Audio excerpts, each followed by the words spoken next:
Stand by tape, we're gonna roll in 20. Camera 2, give me a wide shot of the set. Looking good. Camera 3, be ready for that key. Tape queued up and ready to roll? Okay, people, let's have a good one. Okay, camera 2, pull out and give me a 2-shot of the guest. Floor cue, John. We're gonna roll in 5, 3, 2, do it.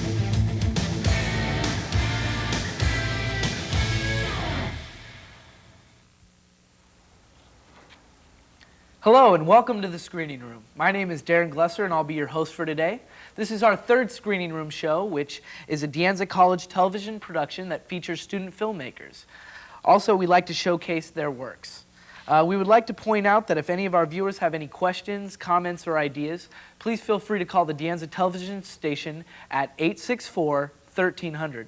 Also, if any of you De Anza students out there have any films you'd like to submit to us for future Screening Room shows, please feel free to call us as well. Well, without any further ado, sit back, relax, and enjoy our show. My first guest is a former De Anza student and a graduate from San Jose State University, and he also happens to be a good friend of mine. Please welcome Pat Huguenin. Thank you. Thanks for being with us today, Pat. Oh, no problem. So, Pat, now I know we normally only showcase De Anza students. However, being an alumni of De Anza, we thought it would be a good way to show De Anza students what life is like after De Anza. So, why don't you start us off by giving us a brief idea of how you first got interested in making films and how De Anza helped get you started?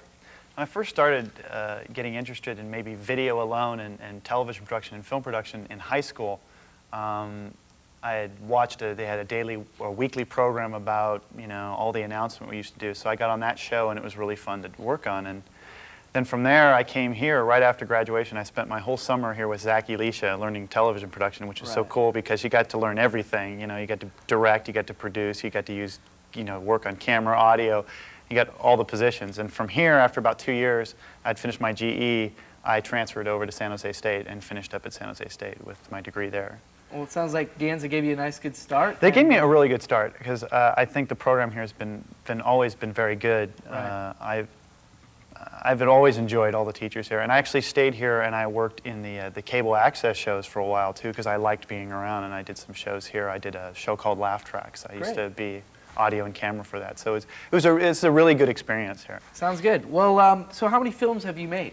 The one we're going to show today is my third. I've made the first one's like a 20-minute short, and the next one's an hour, and this one should be about an hour and 10 minutes. So I've made 3 films. So what inspired you to write and direct your newest film, The Art of Falling Apart? It was kind of like putting together high school memories for me and stuff that I did in high school, and to it's kind of a statement. As in, you know, I make some statements about what I feel wrong with the world. Nothing, you know, over the edge. I'm not that kind of guy. But at the same time, I wanted to, it was kind of like, my friend said, it's kind of like reliving your past. And it was for me. I kind of relived a little bit of, you know, the stuff that I didn't like and liked from high school. So it was kind of fun in that way. Why don't you go ahead and briefly give us an idea of the film's plot and go ahead and set up the clip we're going to show. Oh, great. I have to come up with a plot. Some of my films really don't have plots, so this one actually does. It's about basically 4 high school students and their trials and tribulations in the last 2 weeks of school. The scene you're about to see is Cisco has just broken up with Diane, his girlfriend, for like the last, since junior high. And Cisco has decided to go out with Diane's best friend, Jen. And Diane finds this out at the beginning of the scene. At the same time, Cisco is talking to his best friend, who is Tom, trying to tell him, hey, you've got to, you know, get on the ball and start asking somebody out for the big dance, you know, the big final yearbook dance kind of thing. So that's how we set up the scene, and that's what's going on right at this point in time. And it progresses along, and then something happens to Tom at the end of the scene, which is kind of funny. So. Okay, well, let's go ahead and take a look at the clip. All right.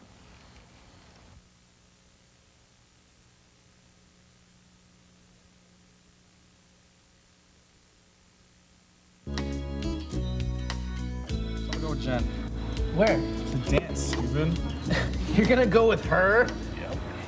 You know she likes you. As a friend. Oh no, she wants you, stud. She doesn't. You should hear the way she talks about you. Like, I always thought Diane kept her in check, but with her out of the way, Jen's gonna make a move. How do you know all this? Hey, I listen. Yeah, So are you taking to the dance? I'm going with a friend, Like who? like you'll see. Tell me. You know him.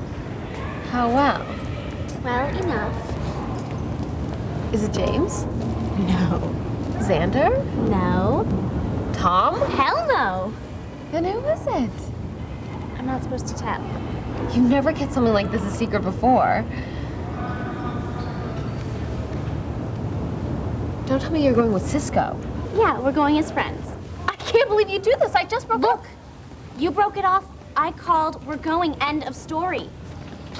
You've always wanted to date him. Yeah, like every other girl in this school, except Rita, who wants Mr. Reagan. I can't believe you do this.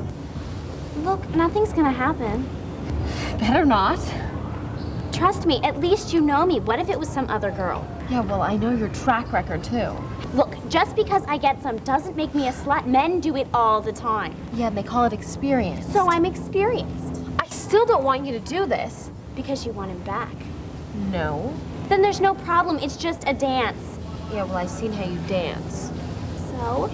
So if I have to break you two up, That's what the teachers are there for, Diane. All right. I really don't want you to do this, but I'm gonna trust you. I don't know why, but I do. See, I told you. Everything will be fine. Hey, look, there's Rita. Wonder if she hooked up with Mr. Reagan. Don't look now, little boy. There goes Dana. Looking fine as ever. Why don't you go ask her? Ask her what? Go to the dance. She's probably going with Steve. Doesn't hurt to ask. I mean, come on. I can't talk to her. Dude, just go over there, right? You talk to her a little bit, you're trying to start a conversation, you drop an invite to the dance. Talk to her about how, you know... Like the way Steve beats her? I don't know nothing about that, dude. Come on. You have to have seen the way he grabs her and throws her around. So you look and listen now? Pretty impressive. She's got all kinds of bruises. I'll bet he beats her. Probably all the time. Are you crazy? He doesn't hit her. She just likes a guy to hit her. Likes her men dangerous. I'll show her. You're crazy. What are you do? You're crazy, Matt. Ugh. Hey, Dana. You know, I know what he does to you. What? I know he beats you. You've got to be kidding me. Look, I could beat you up just like he does. But I'm a gentleman, and I could take care of you, and I would not ignore you. So, how about it? How about what? You and me, the dance, Friday, 9 p.m.? Be there, with me. I don't think so. Why not? I don't think Steve would like that very much. Man, I'll kick his ass. Come on, please. You know, I really think you should talk to Steve. Why would I want to talk to that wife-beaten, no-good piece? Hey, Steve. This is gonna hurt. It'll be fun. Ah! That was great, man. What do you do for an encore? Real funny. Why don't you stop him? I was laughing too hard. Yeah, very funny. A senior getting trashed by a senior. Hey, could have been worse. Yeah, how? Could have been trashed by a freshman. Oh, that was in September. Smart ass. Hey, you know what? You tried, though.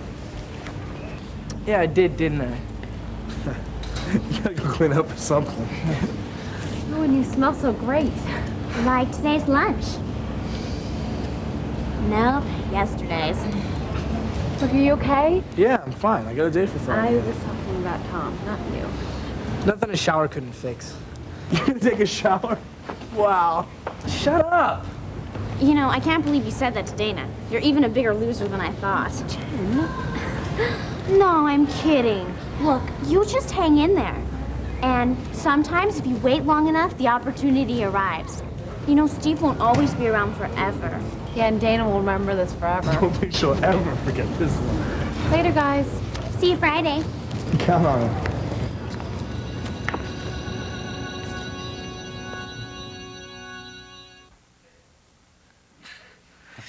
Well, if you couldn't tell, that poor guy getting trashed was yours truly.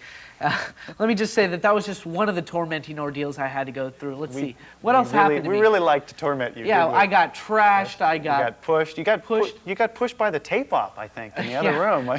Tape op pushed me. Yeah. I got soda thrown at me from a speeding car. Oh yeah, that was pretty good. I just want to thank you for giving me this role. It but was you so know what? You know inspirational. what? The really cool thing is you got the girl at the end. I'm spoiling the surprise, but he got the girl that he's always wanted at the end. Yes. the girl he gets trashed for, he gets. So, you know. Well, why don't you tell us a little bit about this character and how you came up with the concept of him? Your character, I came up with him kind of like he was me in high school. I mean, not to that degree of getting like really picked on, but I mean, I was really just not, I wasn't popular, and people were always pushing me around, and I kind of took that character and wrote your character out of my experiences. And I had some other people tell me about their high school lives, and I used that as part of it too. But you know, a little bit what happened to you happened to me. So well, it was don't very feel, fun. you know, I was there with you when you were getting pushed on the ground in that sense. I felt this. Okay, well, I also noticed the great detail and clarity in the picture. What format did you use to shoot with, and what were the benefits of it? I used mini DV, and the benefits for me were I had 3 cameras at my disposal, so it was like the best to use. I was thinking about using Beta SP, but the digital format worked better for me because I did nonlinear editing, and it was so much easier to input off of DV than it was maybe Beta SP. Right. Must have saved you a pretty penny, too. I'm Yeah, sure. it did. Actually, I got really lucky. I freelanced for a lot of people, and I actually got all the tape stock free, so that was incredible on top of it all. So, you know, you get a lot of bonuses when you do an independent film, you know, when you have no budget. Right. Well, didn't you shoot some of the scenes right here at De Anza College? Yeah, I shot one classroom, an interior of a classroom here, because I had ran out. I shot the whole thing in Oakland, actually, at a middle school. It was supposed to be a high school, but yeah, we shot it at a middle school because it was a 3-level. When you see the shots in this movie of just the grandiose scale of how big the school was, and you can't go, that's a middle school? You know, and it's like you keep wondering about that. But I shot one sequence here, and it was really good. I got the Phase 2 and Phase 3 dancers involved from De Anza College, and they were my extras. And in fact, you were there, so that was pretty fun. And you made yourself, I think, make like a fool in that one too. I think didn't you ask the teacher out or something? Yeah, I think that's what it was. I'm noticing a pattern in this character. I'm noticing a pattern already. Okay, here's the million-dollar question. No, you're gonna do this to me, Is the film done, and when will it be first screened in its entirety? Oh boy, yeah.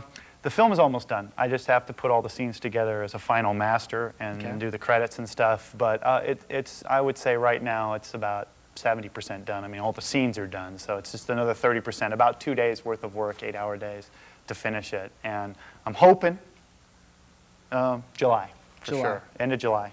And possibly shot here right at De Anza College? Possibly, we're going to try to do the premiere here. I'm going to try to see if I can get a room here and show it here, because this would be the biggest place, and because I have a feeling, you know, you're going to have your whole family here. This would be like, what, 100 people just on your end, just to see your part? Just to see you get beat up, there are going to be 100 people. Look at him getting thrashed, you know? Okay, so what types of jobs have these filmmaking skills landed you, and where are you currently working? All these skills got me, and I started at WB20 in San Francisco. At that time, it was coffee, and I got to produce the pets back then. I don't know if you ever saw the old station IDs. The dog turned their head. I got to do that for 6 months, and from there, I actually moved on to producing promos and stuff and doing that kind of work. And now I'm down at KNTV here in San Jose, and I'm working in audio right now. I do audio for all the newscasts. But come July, I'm going to be a promo producer. So it's been something I've always been wanting to work as my own producer. I'm going to be my own producer, my own director, my own editor, and I'm shooting my own stuff. So, you know, this is actually, with this film, this is the first film that I shot almost 90% of the footage. I really wanted to get behind the camera. It was easier for me to direct from behind the camera. Right. I got to say one thing about you. You were the easiest person to direct. You knew when you didn't have the take right, you know? It was like you go, let's do one more. And you always hit it on that next take, every time you said that. So I want to give you your props, you know? I couldn't have done it without the wonderful direction. Yeah. Okay. Well, do you have any future plans, and do you have any upcoming films in the works? I've got a couple ideas for some films. I've been thinking about doing one. This just hit me a couple days ago about doing an anatomy of a middle school dance as a documentary. Shoot it like, you know, Cops TV style. I think that would be pretty fun. Interesting. And the other one, I'm thinking about doing a complete action flick, and that'll be a lot of work. But I've got all the people who want to use their cars to do the stunts. I'm like, cool, as long as I don't have to buy a vehicle to destroy or something. So. Well, that sounds great, Pat. I just want to thank you again for stopping by, and thank you for best having of me luck on. in the future. Thank you. We'll be waiting anxiously for the premiere this summer. Yeah. I know he's going to be waiting for it. All right, well, let's now take a short break, and please stay with us, and we'll be right back after these words.